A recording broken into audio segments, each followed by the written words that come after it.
Welcome, everyone. It's good to see you all. Just want to see who's here. Okay, John is here, Sean's here, Jacqueline's here. This is great. Jennifer's here, Gail is here, Sam is here, Elsha's here, Norbert's here. There's a lot of people here. There's more that are here than I can see on my screen at the moment. But anyway, okay, we're going to get started. Welcome. This is the beginning of the first session of the other 50%. A little while ago, I sent you an email that said on it, every conversation is a negotiation. Now, you'd be amazed at the pushback I got from that. A lot of people arguing with me that not every conversation is a negotiation, but that doesn't matter.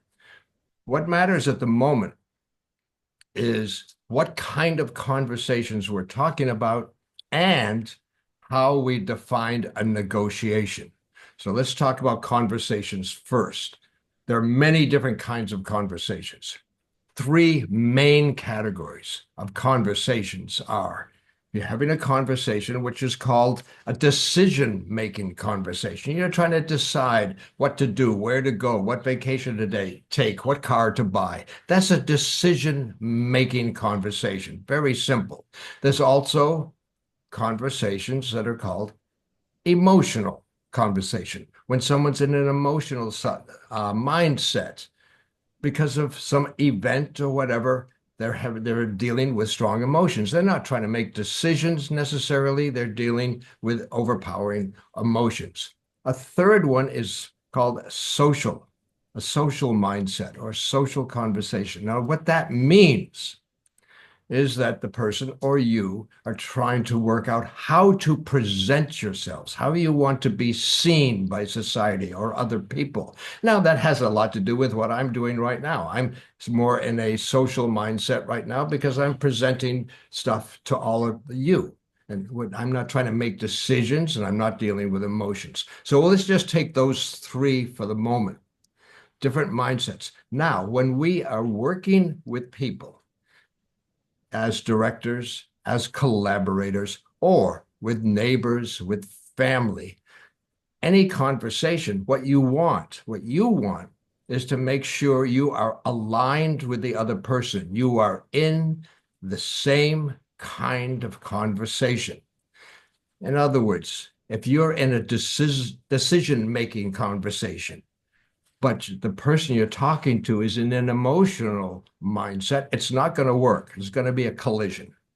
So you want to be in the same mindset, which means you need to know what mindset the other person is in.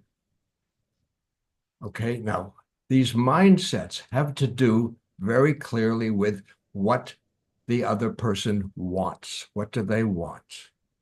And we'll be discussing this in detail in just a few minutes. What does the other person want? And be very clear, what do you want? Be aware of what you want, but be aware of what they want. Now, this is getting right to what we talk about when we're talking about characters and scenes. What does the character want? What are the obstacles? Now we're talking about what does a person that I'm talking with, the scene that I'm in with this other person, what does he or she want?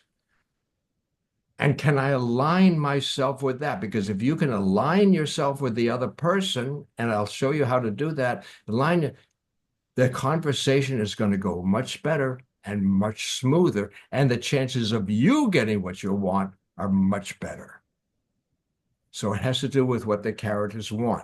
Now, I want all of you for a moment, I'm not going to call on you right now, to just think back for a moment over the past couple of days or whatever, week or whatever. Just think back to a conversation that you were having with somebody. It could be about what restaurant do we want to go to? It could be talking about your neighbors. You could be talking to your husband, your wife, You could be talking to a stranger on the street, whatever. But think back to just a simple conversation. And I don't mean a conversation that was an argument or highly dramatic, just a conversation that started out with, hi, how are you? Whatever it is. Think back to that conversation for a moment and think, are you aware now, as you think back on it, what the other person wanted? What did they want? And do you recall, thinking back to that conversation, what you wanted? So you're just looking at that conversation and trying to ascertain, were you both in the same conversation? Very likely you were, because very likely one of you started the conversation and then the other one aligned themselves pretty quickly with that. So just think back about that and be aware of that, of what is going on in that conversation. Now, every conversation is a negotiation. So we need to talk for a second here. Think about, what does negotiation mean? What does it mean to you? Negotiation. A negotiation is not when one person wins and the other one loses. That's more of a confrontation. A negotiation is when you're working together to try to find a common path or a way to raise both of you up. Even if you disagree about something, is there a way we can compromise? Now you're in a negotiation so that everybody gets a little bit of what they want and nobody feels like they lost. Now, in terms of the other 50%, that you all know is about dealing with other people, primarily because we're talking about filmmaking and directing, dealing with other people in a collaborative environment where other people, bless their hearts, all of you, are going to have opinions different than yours, see things differently, want to do things differently. Aha. Okay, now we have a conflict. Can we, through a negotiation, some way, find a way to a common goal so that we can keep working together? Nobody is feeling like they lost or are losing or been put down. That's what we're looking for. So you can get the best out of those other people and also get the best out of you. And also, very important, get what you want. One important thing, especially in filmmaking or working on any kind of creative project, what's more important than how you work together is the goal. The goal is the film. Is the film working? Now, everybody wants the film to work. It's just that people have different opinions or ideas of how to get there. And that's when the negotiation comes in. Okay. A little bit of a story. A few years ago, I was consulting on a film project, on a feature film project, with my friend, director named Charlie. Charlie's a great director. He's made a lot of feature films. I've consulted with him on about 6 or maybe more of these films. And the primary way that I've consulted with him, besides going through script breakdown, script analysis, and then talking about the look of the film and all that, one of the most powerful ways that I've collaborated with him is through workshopping. For those of you who don't know what workshopping is, here's a quick explanation.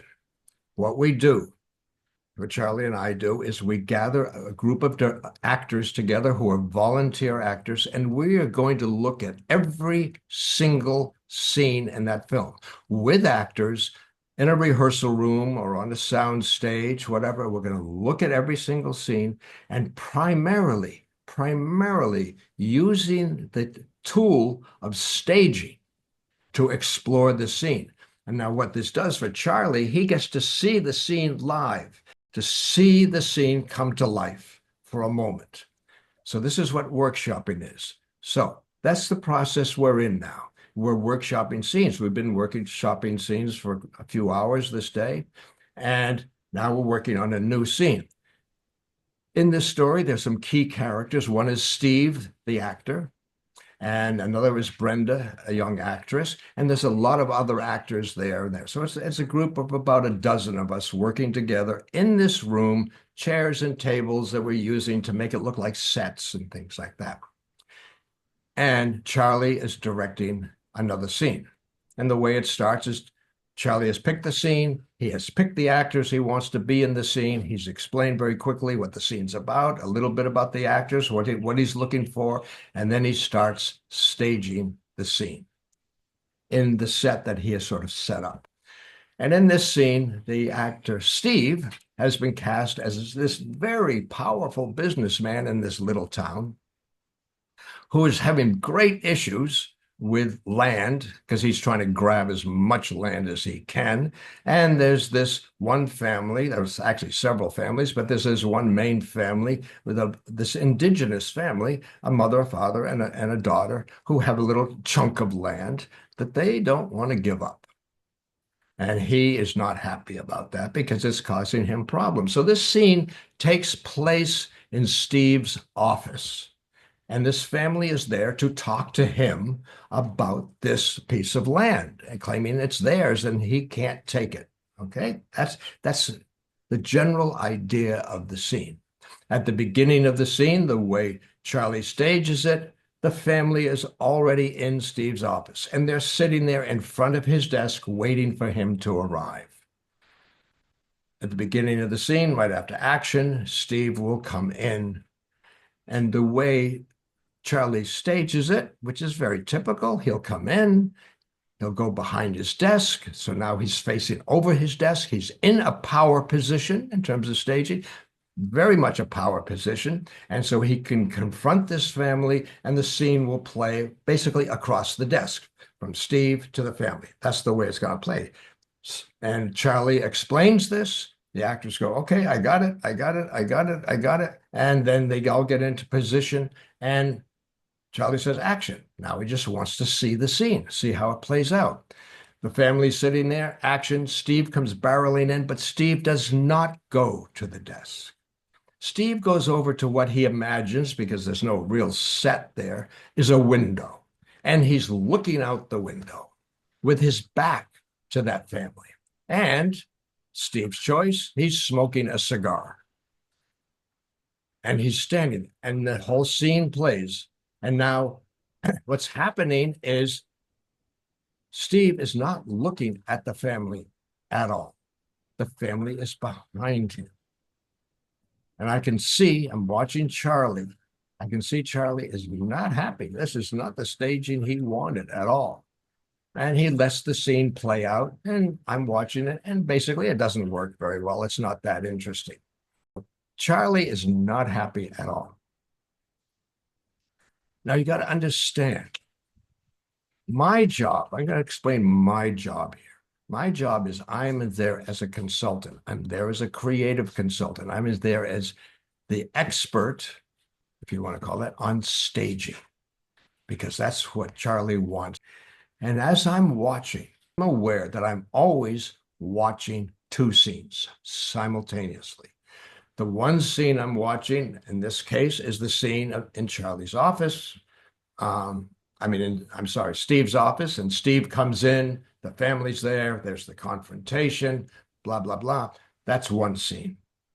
The other scene that I'm always watching is the scene between Charlie, Steve, me, Brenda, the young actress, and the other people in the room. There's another scene going on, which is the real scene that's going on in this room. And I have to be aware of both of them simultaneously, because one is always affecting the other. So all this time, I've just been watching. I see this first run through and I'm going, this is not working. This is not working. And Charlie walks over to Steve to say, okay, Steve, that was very nice. He says something, yeah, it's great, looks good, let's go, let's try it. Now let's try it the way I staged it the first time. Steve says, no. Red flag. No, I'm watching this going, oh, this is interesting. No, Steve explains why. He says, no, this is my office. This is, I go wherever I want. I'm here. I like it here. I don't want to deal with them. They're just these stupid indigenous people, Aboriginal family. I don't even know why they're in here. I want to get them out of here. And this is, I don't want to have to deal with them. Now he's expressing how that character feels. Fine. And I'm thinking, yeah, that's pretty accurate. Pretty accurate.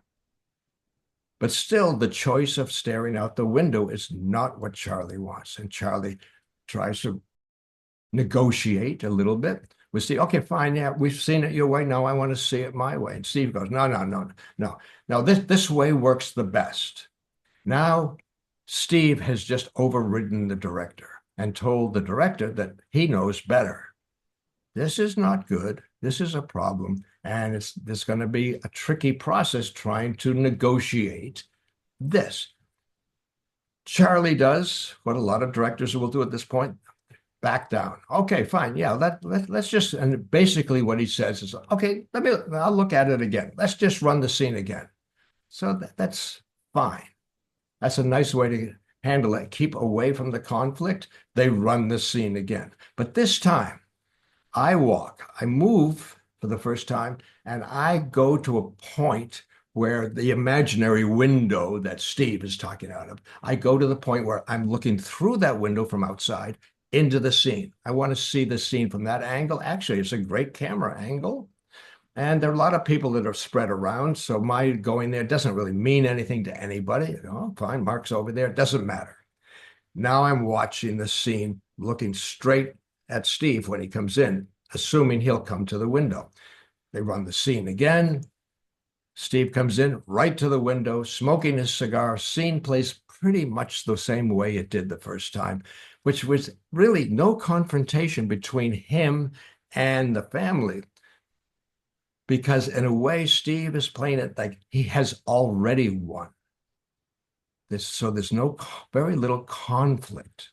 Very little. He's diffused the scene and he's disconnected himself. And I'm watching, I'm thinking, it still doesn't work. And I'm thinking, well, Charlie's staging will work much better. It's very traditional. It'll work fine. Charlie's would work fine.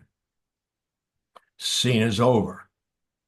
Between me and Charlie, and we've been working together for many years, we sort of have a common language and an understanding of how we work together.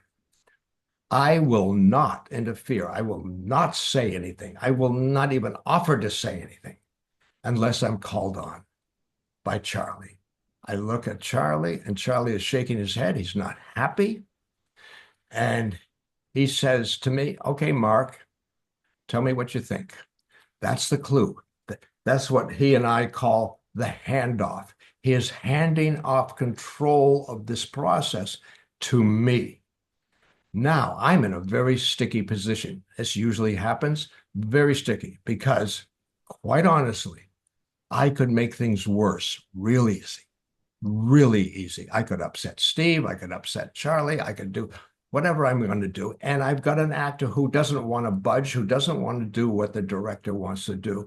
And I have to somehow solve this issue. Now we're really into the other 50%. How do you manipulate or maneuver this situation so that Steve does not feel put down? He does not feel denied, especially in front of a lot of other actors. And ironically, we're workshopping. And what's at stake? Nothing, except egos, feelings. We're not shooting anything. In fact, we could quit the scene right now and move on to another scene if Charlie wanted to, but Charlie doesn't want to because this is a very important scene. So I'm standing there and I'm looking at Steve. Now it's in my hands because Charlie has given it to me. Listen to this conversation. Everybody's very still. It's just me and Steve talking. And I say to Steve, I said, hey, Steve. He goes, hey, good to see you here. Yeah, same. Now you got to understand, which I'll explain. Steve and I know each other. We've known each other for a few years. I know him primarily through the workshopping he's done in Charlie's scenes. I know him also because he's been cast a few times in Charlie's movies. Steve is a really good actor. He's a good choice. So we know each other. We're not new to each other. So I say, hey, Steve, hey, how you doing? Good to see you. He says, yeah, the same. All I'm doing at the beginning of that conversation is just to try to establish a very comfortable connection, familiarity. Good to see you. Yeah, good to see you. Okay, that's done. Now I have to start to do my work. And I say to him, I say, in this moment, what do you want? Now listen to that line. In this moment, what do you want? Now, I'm going to ask you, you don't have to answer now. Who am I talking to? Well, he's right in front of me. It's Steve. But who am I really talking to? Am I talking to Steve or am I talking to his character? What do you want? I am purposely not making a distinction.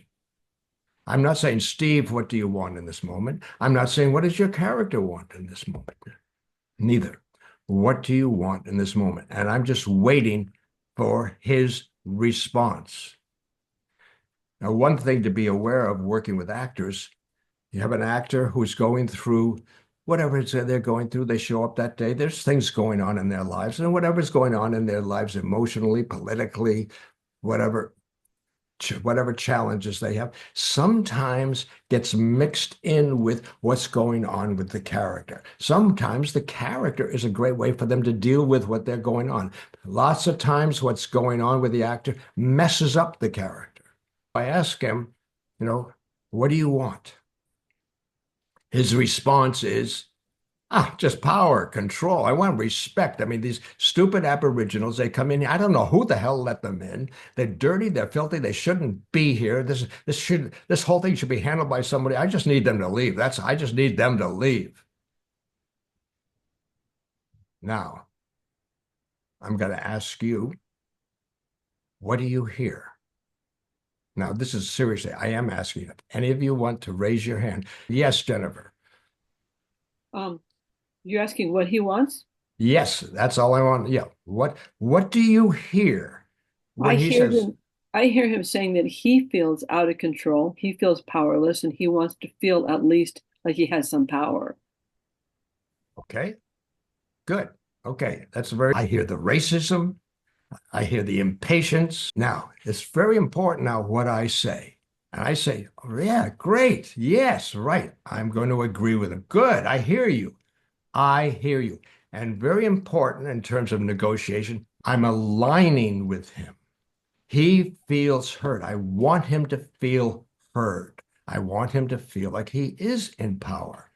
So I say, I hear you. So we hear the empathy, we hear the alignment. Then I say to her, okay, and now, Steve, when you're standing here in front of this window like that, and they're behind you, those Aboriginals are behind you. Even the way I say Aboriginals, I'm aligning with him. Aboriginals behind you. When you're standing there at the window, you feel the power? Oh, yeah, yeah. You're feeling control? Yeah, great. Great choice. Now, I say great choice. I affirmed him again, and it sounds like I'm working against Charlie. Because I've just said this thing at the window is great. You're feeling the power. Now I'm aware of that. I can see Charlie, and Charlie's just waiting, patient Charlie, and I know each other. He knows something's going to happen. He doesn't know what's going to happen. So I say to Steve, okay, we're going to run the scene again. Going to run the scene again. Have I made any difference? No. In fact, I've actually solidified Steve in what he's doing. I have two choices now. I could try to get him to do what Charlie wants. I could get into that issue. I don't want to do that because it'll cause damage. It'll be a problem. Definitely, especially since I've reaffirmed him. Second, I could use a trick from my book. This is in my book, The Bag of Tricks. I can use a trick. And the trick is not to trick, you'll see what I mean in a minute, not to trick Steve. I'm going to trick his character. I am going to put something in the way of his character that's going to change the scene. So I said to him, we're going to do the scene again. You can go get ready. Well, I'll call action in a few moments. I just want to talk to the family behind you, and then we'll start." And he goes, "Okay, great." And I can see that by the way he moves off that he's feeling good. He feels like he's won. I go over to Brenda, the girl who's playing the little teenage girl, and mother and father who are sitting there in front of the desk. And I say to Brenda, "Brenda, when the scene starts, I want you over here." And I move her between the desk, Steve's desk, and the wall behind him. On this wall is a map of the whole town. Okay.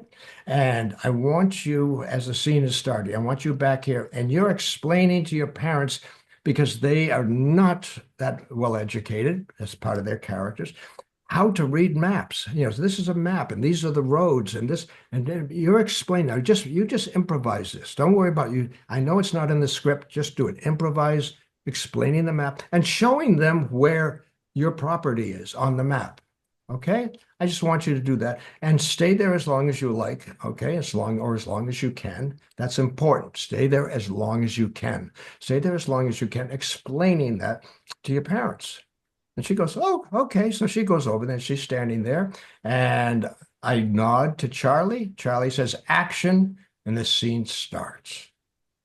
Steve comes charging in like he usually does, charging into his office, and he's headed right for the windows. You can see it. Now we're watching him. The moment he sees where Brenda is, he pivots and heads right towards her. Right towards her. He goes behind the desk. He improvises some lines. He says, "Get out of here. Get out of here. You don't go sit down. Sit down." And she does. She stayed as long as she could until she got kicked out. She goes and sits down. And now Steve is behind the desk and the scene is starting. Steve is there because he had to protect his power. The character had to make that move. It's a big difference between telling an actor, "Make this move," and getting the character to make the move, because the character needs to make the move. The scene plays out beautifully. It's really powerful. Steve is really good because Steve is a good actor and he responds to what's going on very, very quickly.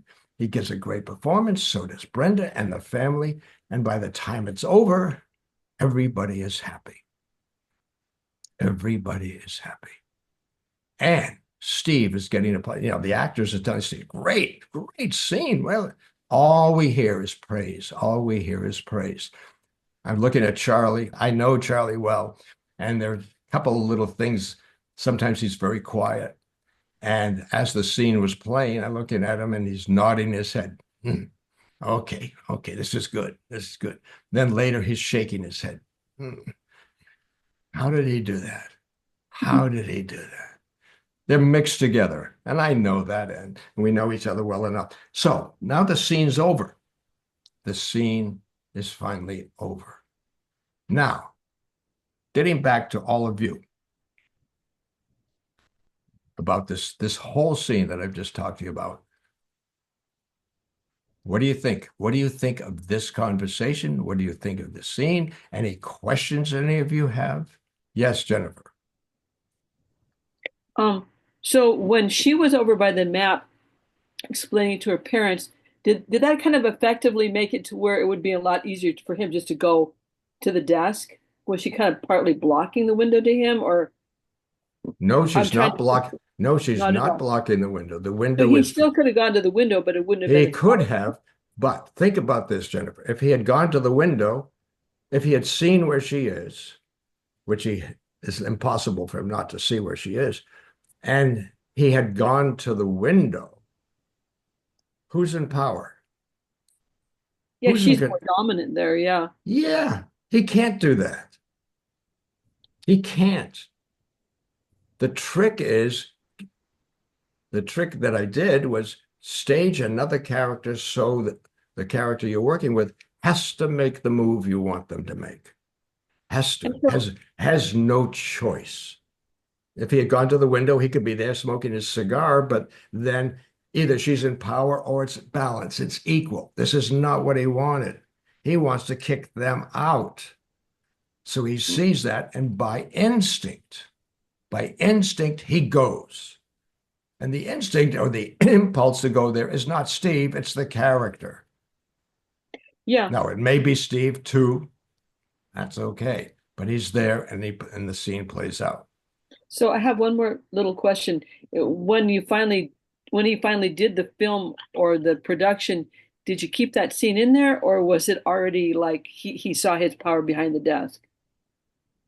Like, Is, did he is, keep her is by the map, or was that just dispensed with now that he found himself happy behind the desk? first of all, when the movie is made, Brenda and Steve are not in it. Oh, The, okay, no, okay, you gotta be really clear. These actors in workshopping are not in the movie. They are volunteer actors, and they're there for one reason, to help Charlie envision the scenes, see the scenes. okay, At this time, because we're still in preparation, we're not even in pre-production, still in preparation, the movie hasn't even been cast yet. Now, the okay. fact that the movie has not been cast yet, and the fact that Steve has been in several of Charlie's movies is important. Is Steve auditioning? Yeah, the scene's still in the movie and it still works. So now that you know the end of this scene, any of you have a feeling, have you changed your mind at all or have other thoughts about what Steve wanted? What Steve, Mark, I yeah. don't understand because I'm a co. Oh, okay, yeah. Go ahead, Diego. Um, my question is, um, how to pick when you should talk to the character and or when you have to move around. Like in this case, when you took the choice to don't go against the character or the actor, you just trick the environment. But how to know when is the environment and when I should tell the character something? So okay, Diego, I want to try to understand your question a little bit better. So I'll repeat. I think are you saying, how do I choose when I'm talking to the actor or how when I'm talking to the character? Is that what you're talking about? No, in this case, you were agree with the actor, right? Yeah, You yeah. agreed with him negotiating, but you change the environment so I, he reacts to the environment. so he's reacting to the environment. It's the change. Yes, it's the change in the environment that is triggering him to do Yes. something different. That's the goal. So it's not what Charlie said to him. It's not even what I said to him. It's What tricks actually you, what a character was doing that triggered him to respond authentically as the character to the situation. but what tells you I should not deal with the actor or the character? I should change the environment so he will react. A couple of things. This was around this time running it through was like the third or fourth time doing it. Charlie had tried several times to get Steve to move, and Steve every time became more adamant about not doing it, even to the point I know this character. I know where he's supposed to. He's supposed to be right here. This is who he is. In other words, and now also a little piece of information. Charlie wrote this script. He's the writer too. So there's Steve telling the writer and the director, you have it wrong, I have it right. So by the time I'm involved, and this happens frequently in the workshopping, by the time I'm involved, I have a pretty good idea of how stuck anybody is or how flexible anybody is in terms of the issues going on. I really know. So I know that in order to try to force Steve to go there just to keep Charlie happy, it's not going to work. Nobody's going to be happy. And as an actor, I mean, Steve's a really good actor. Even if he did go there because we asked him to, he probably won't give much of a performance because he's feeling pushed around. He's feeling like he lost, you know. That's not going to work. So I'm thinking create a reason that the character has to go there. And quite honestly, if in this situation where I'm saying things could get worse, I could make things worse. One of the things I'm very willing to do in a situation like this, if anybody's going to lose, it'll be me. I suggest something, and so in other words, if Charlie had come to the window, stayed at the window, Brenda stayed there by the desk and all that, and it didn't work, who loses? Me. That's it. Fine. That's fine. I want to keep all the actors working, and I want to keep Charlie working. And if I lose, if I try many times, I try things, they don't work. And I'm willing to admit, okay, that didn't work. Thanks for trying, whatever. Okay, so but I hope I've answered your question. I am triggering, I call it a trick, but I'm triggering one character to do something different. Do something different. So that's a conscious choice. And if I try another way, if I just say, Charlie, come on, I could say to Steve, come on, just, it's getting late. Just do me a favor. Just go there the way Charlie wants you to. Okay, fine. Well, he'll do it, but he'll resent it. And the scene won't really work that well. So I take a chance. It's a gamble. Everything's a gamble. Okay, yes, Jana, nice to see you. You were asking what Steve really wanted, right? Yeah. The original question before Diego was asking the question. So Yep. I think he just wanted more challenge. Like you said, if he enters the scene and he wants power, if he just enters and goes to the window, there's no conflict and he already has the power. But by you putting an obstacle and challenge to him, he could gain the power in the scene, which makes it a lot more interesting. So maybe he just wanted to have a challenge so that he actually can gain the power that he was longing for. Maybe. Which this like you putting the actress in his way gave him the chance to gain the power that he before maybe couldn't feel. So meaning that at the time when he just walked in going to the window, he was playing that he had the power, but when the actress was in his way, he was actually able to really feel as a character of gaining the power, which makes the difference. Yeah, I mean, actually, if that's what he wanted, I wouldn't have thought of that. But if that is what he wanted, bravo.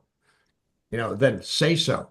Say, this scene is too easy. There's no problem. If he had asked for that, been clear about that. I mean, at this point of the scene, I'm thinking audition, because the way he's doing the character, it was like, this is the way the character not only should go to the win, this is the way the character should be played. And it felt like an audition, like, let me show you what I can do.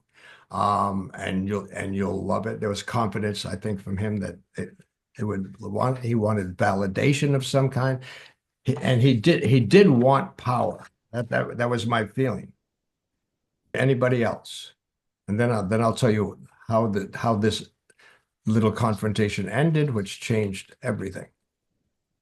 And are you all clear? Any questions about the negotiating and aligning with the person? How you position yourself in alignment with them, either opposing them if you want, because then you're going to have a confrontation, or you're aligning and then you're going to have a collaboration, and you can use that collaboration to work for you. Were you all clear about that? And you can see how that alignment is working. Now, there are a lot of ways, which we'll be talking about later in this course, of aligning yourself. And some of the ones I did there, which is matching. I will match what he says. I will match his attitude. And when he feels that, I'll repeat words that he's saying. He will feel like, oh, Mark's with me. Who knows? During that moment, he may think, well, Mark gets it, but Charlie doesn't.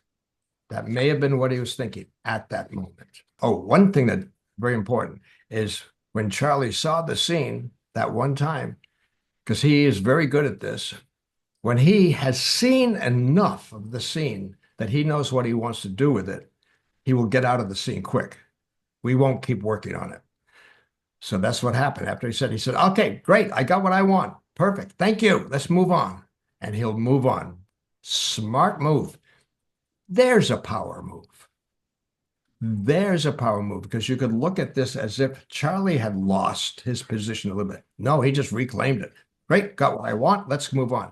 In other words, a reminder, this is all for me. It's not for anybody else, and I'm in control here. And he takes the control back away from me, which is very appropriate. Much later, I was talking to Steve, and he says to me, I don't know about you. You theater people.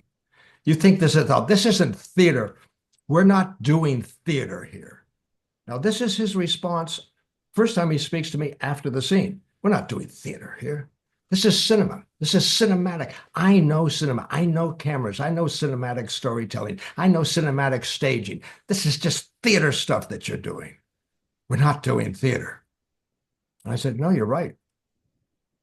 You're right. We're not. And I said, Steve, you do know a lot about cinema. I mean, I've seen you. I've seen you in your films. You're excellent. Very impressive. Okay, just listen to that conversation. What's being said there? Now we can talk about subtext, which we'll get into later. Subtext, what's really going on in that conversation? What's going on with, what do you hear from Steve? He attacks me, he puts down theater. He separates theater from film. We're not doing theater here, we're doing cinema. This is cinematic. What are you hearing? Yes, Jana. It seems that he feels tricked by you because, like, when you did the scene with him, Charlie got what he wanted. So it kind of feels like he feels that you had tricked him and he wants to gain, gain power back, because it feels like he has lost power because Charlie got what he wanted through you. Mm-hmm. Mm-hmm. Yep, that's a big part of it. Yes, Jennifer. Well, I was thinking and wondering if maybe he wasn't just trying to cover up the fact that you guys were in collusion, and that and that everybody got what they wanted and he was cool, but he wanted to act like, hey, I'm old school, I'm cinematic, and you don't know what you're talking about. But it felt like a cover up to me. I'm just saying, Yeah, that's very, very possible, Jennifer. My feeling at that moment was, this has something to do with me, because he attacks me. Okay. What you're doing, this is not what he's actually saying. What we're doing, all this theater stuff. My feeling was, he doesn't like the fact that I'm in, as I think, as Jenna said, collusion, whatever. Charlie and I are working together as a team. He wants to work with Charlie as a team. My feeling is, I felt this more during the day as the day went on, because Steve stayed pretty much the same attitude, but not as bad, that he resented that there was me. It's almost like, who is this guy, Mark? Why don't you just ask me, Charlie? I can tell you how to do it. Oh, so it was Steve that said that. Okay, for some reason I thought it was your buddy Charlie that said it. No. Steve, the actor, says to me. Wow, that's completely different. Okay. Theater. This theater stuff. We're not doing theater. And I agreed with him. We're not. We're making a movie. This is a process towards making a movie. But so that was my feeling when I said, I'm starting to read him back. He has an issue with me, because I come in, Charlie gives me power, I take the power, I do things like that, and then I step back, and he finds that irritant. I think he would rather, my feeling is, I still know, he's still a great actor. And I know him very well. I think because he's been in so many of Charlie's films, he feels like he has a special relationship with Charlie. And I don't. He says, who are you to come in here and then you disappear? You're not around when we're doing anything else. Well, I don't need to be. That's a whole nother issue. So that's what I feel was going on. Now, one thing I want to read to you right now a quote. This is from Chris Voss, V-O-S-S. V is in Victor, O-S-S, Chris Voss. Now, Chris Voss is a highly skilled, brilliant FBI hostage negotiator. So he's literally dealing with life and death. And he's written a book. It's a brilliant book, which said the title is Never Split the Difference. Okay. And I can send you information on that. But here's a quote from him, from that book. He says, negotiation is often described as the art of letting the other side have your way. Think of that. The art, he calls it an art, of letting, not forcing, letting the other side have your way. And one more line. You have to give the other side a chance to put stuff on the table voluntarily, not by force.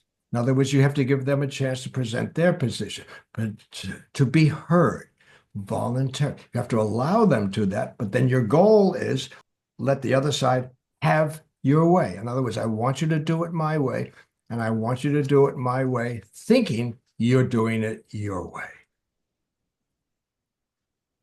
Now, this is a big part, as a lot of you know. I know Sean, my friend Sean there knows this. Directing actors, one of the big goals in directing actors is to lead the actor to discover what you already know. So they discover it, then they own it. Now, negotiation is similar. Can I lead them to feel like they're in power? This is all their discovery. This is all that they have not, their power has not been taken away. They have not been minimized. But I love this whole thing of the art of letting the other side have your way. Okay, now, as a shift, as a treat, I have something for you here that I'm going to put up on, I'm going to share a screen with you.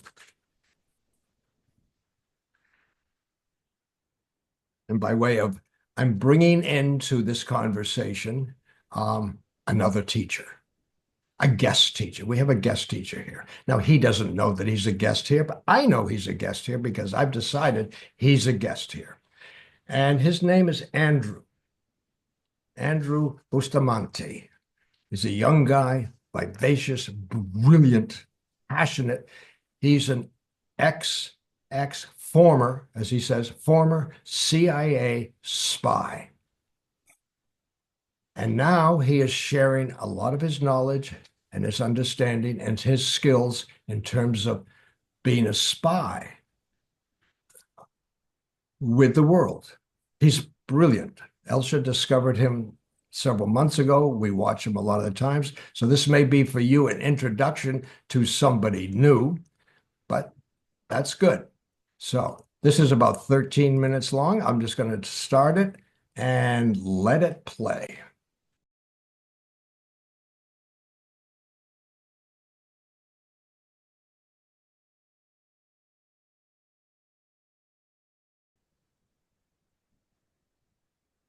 Okay, so there you all are. And question to all of you. As you listen to this, how do you feel any of this applies to your world as a director, a writer, actor, or just your daily life? The sense making thing kind of interested me in that I see that in a lot of my daily interactions, whether anybody's realizing, and I certainly didn't realize I was using what I was using, I guess. Whether or not the other person does either, I don't think at this point I can identify, but I think it's something I'm definitely going to have to consider, and I could definitely see using that as a director, either stage or film. Okay, good. Thank you. Sam, you're a director? Yes. Yes. You were talking about this sense making tool that he was talking about. Just to being aware of maybe the levels that are being gone through in any specific conversation, but in a probably more broadly in a relationship, say with an actor or actually anybody having to do with your film. I think I don't know, it's something I'm definitely going to have to give more thought to and see if I can use that knowledge to make a more efficient, I guess, impact on filmmaking in Yeah, my and just thinking in a moment, Sam, thinking back to the story I told you about Steve, the actor Steve. Yeah. And what Andrew was just talking about in terms of the sense making. The first step of that, he says, is an avoidance, right? And if I'm looking now, I'm thinking now, just in terms of our work, thinking now not about me and what I was doing there, but watching Steve's behavior. First of all, he was avoiding Charlie. Then he was avoiding me. He's avoiding situations that for some reason are making him uncomfortable. And I think if we can recognize, okay, that's where he is now, right? And the second stage is sort of a competition, and you get into that competition, which turned into an argument. You never get into compliance at that. In other words, if we see other people's behaviors through that filter that Andrew was talking about, we go, oh, I see what he's doing. Well, then this is getting back to our job and the other 50%. I have to help him get past that. Right. Because my belief that we're all wanting to get to compliance. That's what we want to do. Correct. And Steve is not saying, I don't want to agree with you and I don't want to help you. Well, he wouldn't be there if that was his attitude. But I think if we can look at that and at the same time look at ourselves, how are we sometimes overreacting, especially in the avoidance stage, and making things worse? Looking back at past situations and then trying to identify what we were going through at that time and what the other person was going through at that time, regardless at the moment of how the scene turned out. But quite possibly seeing, oh, I can see why it turned out the way it did. And looking back on past situations, what would have happened if I had handled that differently? What would have happened? Now that gets back to the Rice thing, which is how to motivate people or change people's behavior. I mean, one of them is coercion. The C of Rice is coercion, which is manipulation. Manipulation or motivation. And what I did in that scene by changing Brenda, that's manipulation. I'm manipulating him. Yeah. And yes, and someone has mentioned this he could have been angry that he had been, quote, tricked. Yeah, could have been. But it was all within the context. This is why it's important in terms of our work as directors. For me, it was all in the context of the scene. I'm not trying to trick Steve. Right. I'm trying to trick the character. Yep. And I think he's because he's a good actor. He knows this well enough that it was the character got tricked, but he got tricked. It's that mixture. So if we look at these things, the Rice thing and the sense making, which is part of the homework again, which I'll send you, and I'm going to send you all a link to that clip so you can watch it again. That clip, I mean, Andrew goes. My problem with the clip, he goes really fast through a lot of stuff. Yeah. And after a while, I'm going, I can't have. So what I'm going to be sending all of you, I'll send you the link. I'll also send you the transcript of it. So you'll have a transcript of so you can look at it as text and start, because the part of our process, as we learn these new techniques, and in the future, I'll be going more techniques on negotiating from Chris Voss and from other people. First of all, our job is to try to understand that technique, that tool, then the next step is practice it. Try to practice it. And one way to practice it is to practice it on ourselves. Let me look at this situation. Okay, the argument I just had with my wife. Okay, let me think about that. Not that it's maybe a huge problem. Maybe it's just an argument about which restaurant to go to or something. But it's a conversation, it's a negotiation, and how could I have handled that differently to maybe have a different outcome or to avoid certain things? This is what we need to do. It's one thing to read about it and say, oh, I get it, or listen to Andrew and say, oh, I get it. Well, no, you don't. None of us do. We have to start to apply it. And that's why I'm presenting you with all of this stuff. Thank you, Sam, for your input, and thank you for being here. And how do any of you see this applying to either your directing or the work you're doing or your daily life or your business? Because it applies everywhere. Any thoughts?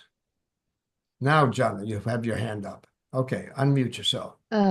Yeah, I think I kind of have that every day because I work in a lecturer at a university, and I kind of have to motivate my students to do something, and sometimes I have to manipulate them to do something if I want them something to you and to do, and they are mostly in the avoidance phase, and I have to kind of argue in a way that what I say makes sense to them, so they are motivated to do it. And so if I'm able to apply these 3 phases, I could win a lot more than I'm winning now, I think. Oh, yeah. Okay, it's in terms of winning and losing. That's good. But let me ask No, let me ask you, John, with your students, and you said they're mostly in the avoidance stage, which you recognize and say, okay, and this is what I like about really like it. Then there's a lot more of Andrew's stuff. By the way, you'll get his name. Just go on Google, go on YouTube and put his name in, and you're going to see a flood of clips like that, which are amazing. But just recognizing that, John, to say, okay, they're in that avoidance stage, recognizing that that's a natural place for them to go to. That's what he says. His reason for why we do things. Sometimes I say, oh, that's good. That's interesting. I know that. I've been through that. I've been through the avoidance stage. Okay, that's natural. But for you as the teacher to realize, or the director to realize they're in a natural stage. Now if you go over to the Rice thing, the Rice thing is how to facilitate, how to motivate change, and what the Rice thing is like, what is going to make a difference to that student or to those students? Rewards. You could pay them all a lot of money to pay attention. Something like, is it a reward? Is it an ideology? Do you have to coerce them into do it, which is going to get more manipulative, like what I did with that scene? Or are there egos involved? Now, this would be different for different people. I think Yes. that's a good point, that I want to do something with my students together. It's not that I want to put something on them that they have to do, but I rather have them work together with me. And for that, I need a compliance where I know why they want to do stuff or why they don't want to do stuff. And then I can also change my ideas. I think also this competition phase is very important to know or to find out why somebody doesn't want to do what he wants to do. And then you can facilitate by changing a little bit. So Right. that's I think also very important to find out. But you are absolutely right. Like every student is very individual. And I have to kind of find out how can I motivate each student individually, which is very hard to do. If you're not trained in it. Yeah. So it's a good training to know that more and to so more, this I can, motivate that way, or that person I can motivate that way. So that can be very helpful. And in terms of the motivation, in terms of the Rice tool, comes back to what we were talking about earlier today on here. It's just watching and listening, being aware, because they will give you clues. and we'll get into this later too, but watching body language. What is the body language? What's the subtext of what that individual is saying? What does he or she respond to? And when you can start to identify that, it gives you an idea of how to approach that individual, even though you're dealing with a group. So listening is such a huge part, which we'll talk about next week, a huge part of what we all have to do. We have to do. And the other thing that Andrew says at the beginning there is be the one that's asking the questions, not making demands. Asking questions. You will be in control of the whole process if you ask questions, and understanding how to get other people to answer. And this goes back to now to Chris Voss and the FBI negotiator, which we'll be talking about more about how he gets people to reveal stuff they don't want to reveal. And the one of the ways he does that is the listening. One of the ways he does that is the repeating of lines. When someone says, "Oh, I'm feeling so bad." "Oh, you're feeling so bad." Now, all I did was repeat the line. If I repeat the line that someone just said to me, and then I go quiet, do you know what that person will do? Keep talking. They'll keep talking more. They feel like, oh, I've been heard and I have permission to keep talking. I will keep talking. And they say, yeah, I'm feeling bad because my wife did this, my wife did that. And you should see what my dog did to my car. Oh, my goodness. Your dog did to your car. I'm sure that's awful. Been heard again.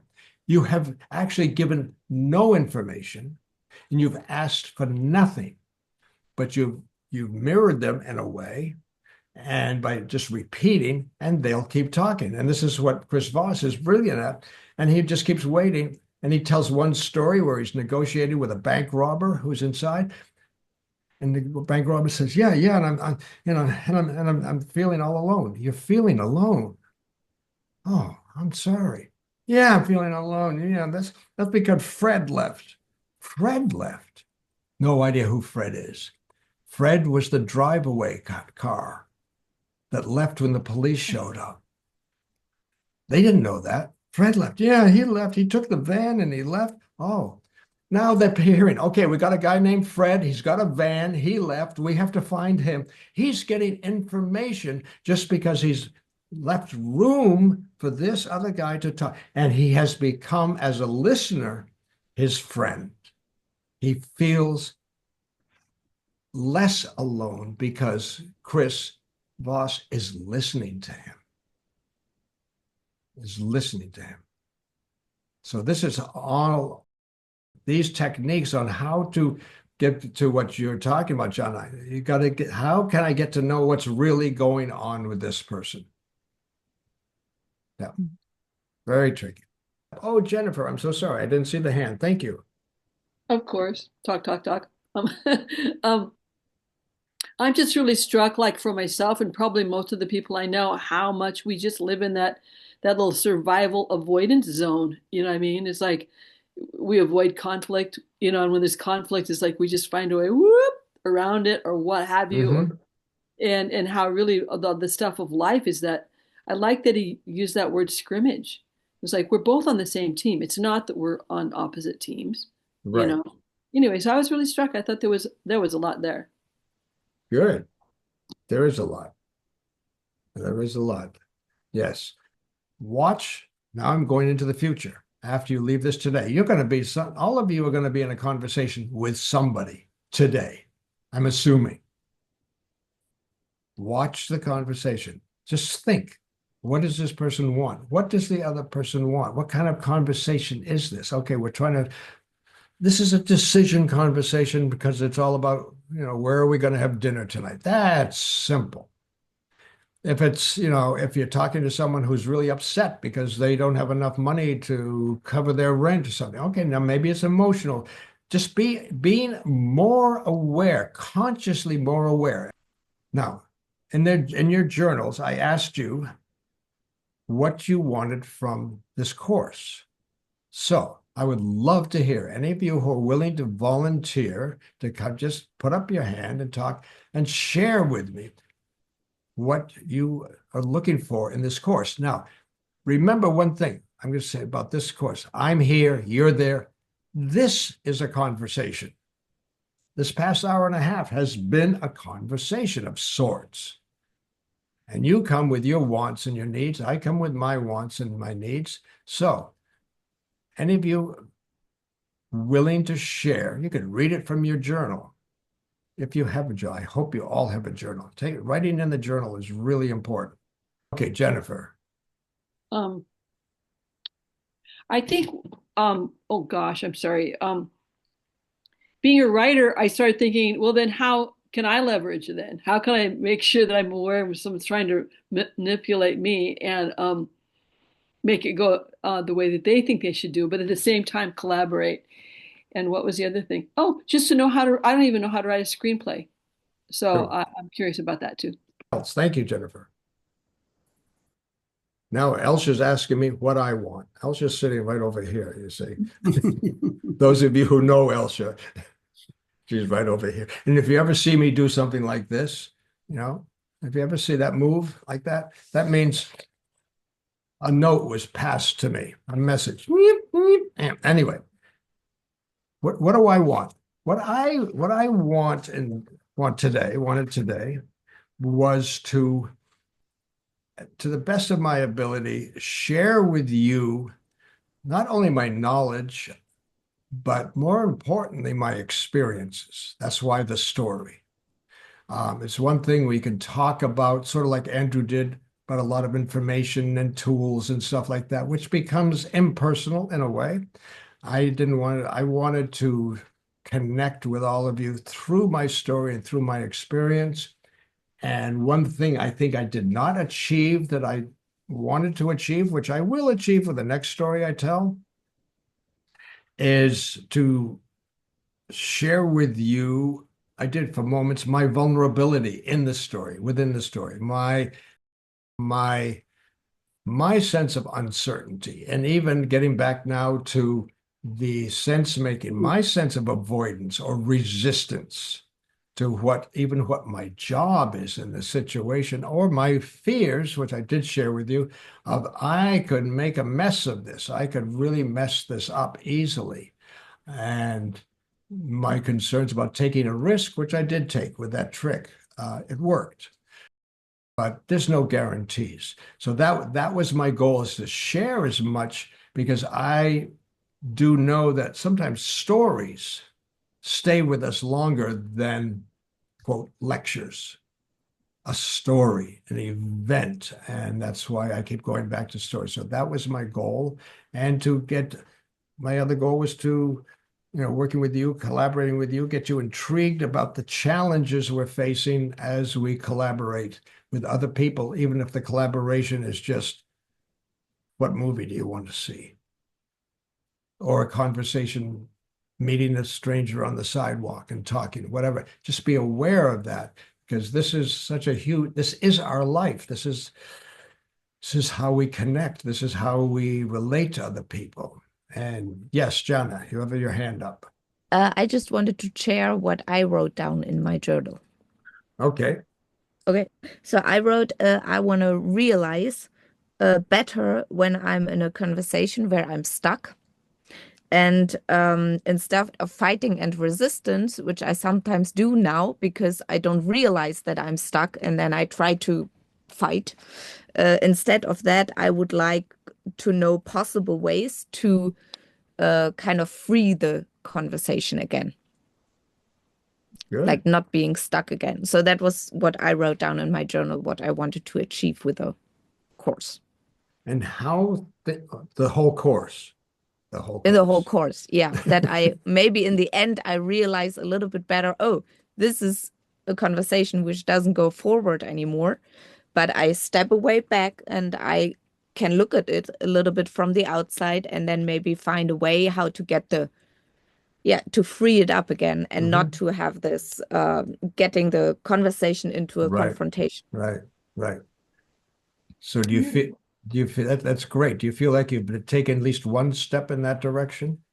Yeah, a little, But I only like asked that because I only asked that Jana, because that's fulfilling my goal. My Yes. goal is that everybody feels like, okay, I got something new I can hold on to. Let me look Mhm. at this. And it is a lot of what I'm hearing from all of you. And there's Jennifer, and you, and from you, Jennifer. I am hearing that, and that pleases me, because I think that's my goal. So thank you, Jenna. So anybody else? We're about to call it. We're at an hour and a half. We're near the end. Any final questions, concerns, or anything? If not, we'll call it a day. Okay, thank you very much. I appreciate this. Had a great hour and a half with you, and I look forward to hearing from you. If there are any problems, you can always send me an email, questions, problems, anything you want to share privately, you can do that. And I will send you the information as I promised, and I will see you all next week. Have a wonderful, wonderful week.